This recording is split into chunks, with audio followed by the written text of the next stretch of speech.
Yep, here we go. A lot of stuff going on. It's raining. I'm not a big fan of the rain, but I know we need it. And it kind of feels good to cool down. Last week we saw like a 95 day here in the Bay Area, and it was just nasty.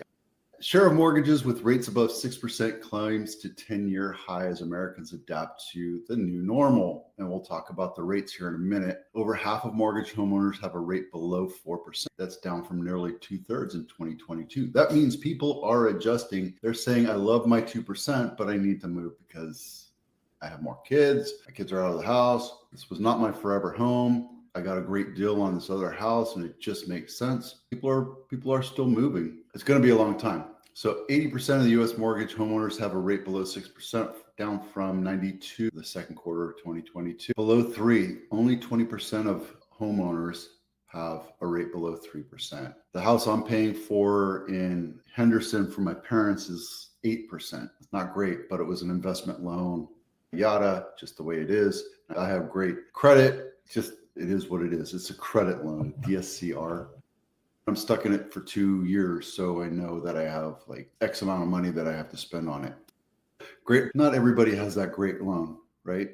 Those people that are stuck at 2% or 3%, they're probably not going to move for a long time. And if they did, they would probably buy something else and keep that, because when you do dollar cost averaging, it just makes sense for them to keep it. I don't know. Not everybody's going to be in that same predicament. But just so you know, I think 6% is going to be the new normal. But I think the happy spot for buyers is 5 to 5.5%. Everybody would love a 4%, but it's not going to happen. So don't get too hyper focused on 2% or 3% for a very long time. Maybe if the market crashes and we can bring it down to 4 to start something, I don't know, but that could absolutely happen. All right. This episode is brought to you by the Home Inspection Checklist. If you've not downloaded it, do it now. It's a huge help for you to get your house ready. Go through every nook and cranny as it walks you through it, from curb appeal to cracked windows to floors to appliances, everything. It kind of helps you walk through it. And it's a nice printable piece for you.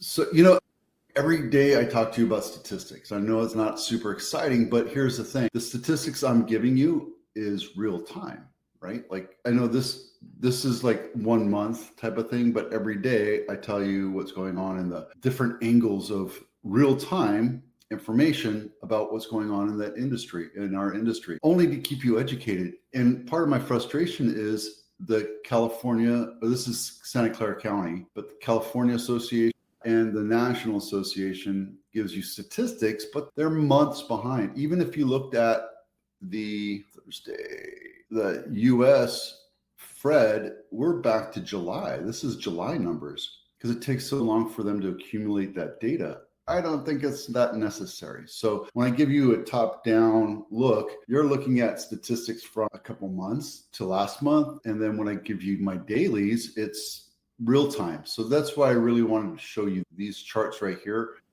It helps you understand what's going on.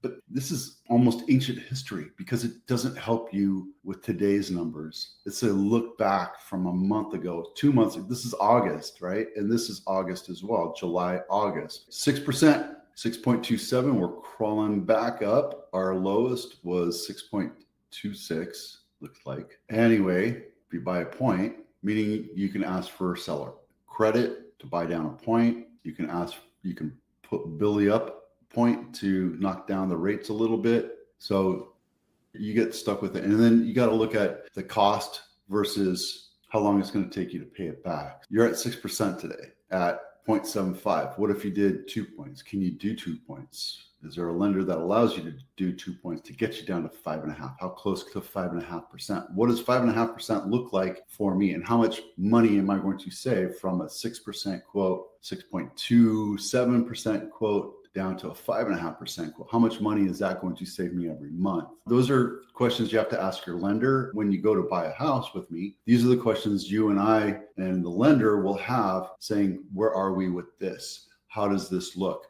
What does this look like? Give me a spreadsheet or a diagram of cost analysis so that we can break it down and you can make a better decision. Is this a good time for you to buy? First of all, should we go spend time looking at houses and in what price range, or how much it's going to cost to close, how much it's going to cost you every month? Those are important pieces of information that you need to do before you start that journey to buy a house.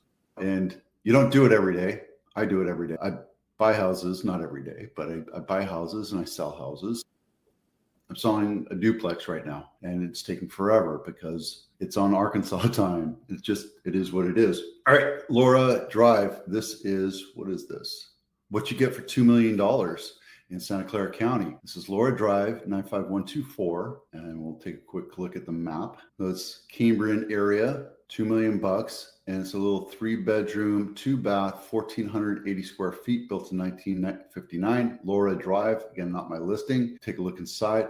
The reason why I want you to look at this is because I picked 2 homes, one at $2 million and one at $1 million, so you can see the actual difference. So you see the can lighting, those look like puck lights. This is a standard 3-2 for most of this area. No floor plan. But yeah, so you have your bedrooms over here, your kitchen, garage, and then a family room, and then the living room. Let's take a look at the kitchen. So semi-updated tile floor, which looks a little dated. I don't like the checkered pattern thing. Bathrooms are nicely updated, which is nice. The floor, I love this floor. I love the old 2-inch slat floor that's refinished. There's no reason for you to go out and spend $10, $15, $20 a foot on plank engineered wood unless it just makes sense for you to do that. 2-inch oak, I think, is beautiful. It shows the value of the home, the richness of the home, and I'm a fan of it, especially for homes like this, right? We're not talking about $25 million houses. We're talking about standard ranch homes.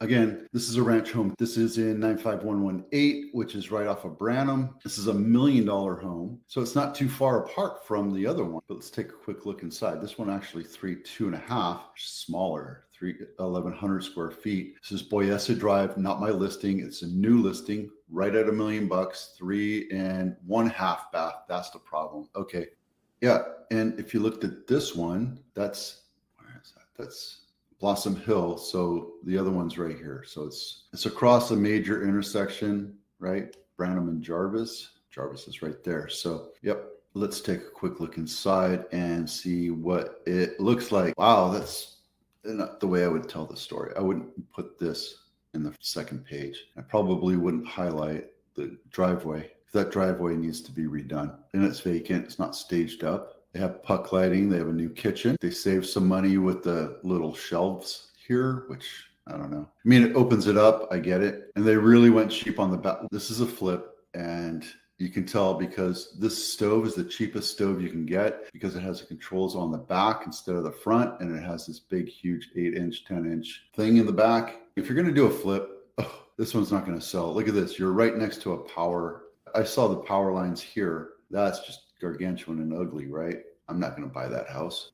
At least they did the floor plan. Thank you for doing the floor plan. Love that they put the little toilets and everything in. And when you look at these numbers, you look at the measurements, these are just estimates, right? The computer's doing it from an iPhone and figuring out the dimensions and kind of figuring it out. If you add everything up, I've had engineers come up to me and say, hey, I added up all the different square footage in each individual room and it doesn't add up. I go, it's because it's an estimate. It's just a perfunctory estimate. It's not an exact measurement, right? And size and dimensions are approximate. So just keep that in mind. Go back to that. And there you go. And then nothing's really happening other than inventories staying on market a little bit longer. I know you can't see with this chart. See if I can open this up. You can't see everything, but what I'm noticing that the numbers are getting a little bit larger. The months of inventory are getting a tad bit larger, not just in the counties, but in the cities as well. Like Gilroy went 2.3 to 4.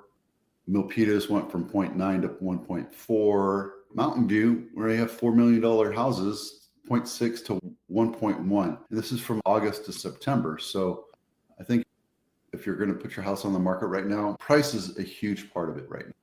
Like San Jose went from 1.3 to 1.5, but that's a huge average because we're such a high volume city compared to Palo Alto, and Santa Clara went from 0.5 to 1.3. So everything slowed down. I definitely see that the market is slowing down a little bit, but we're also past the second part of our selling season, right? This isn't going to end all of a sudden magically we have a market again. This isn't 2008. This isn't 2020 when we had COVID, when we went down to 2.5% and everybody got fire sale houses. You had to pay $400,000 over asking. This is a good time to think about getting into the next house, because when rates come down October, November, good probability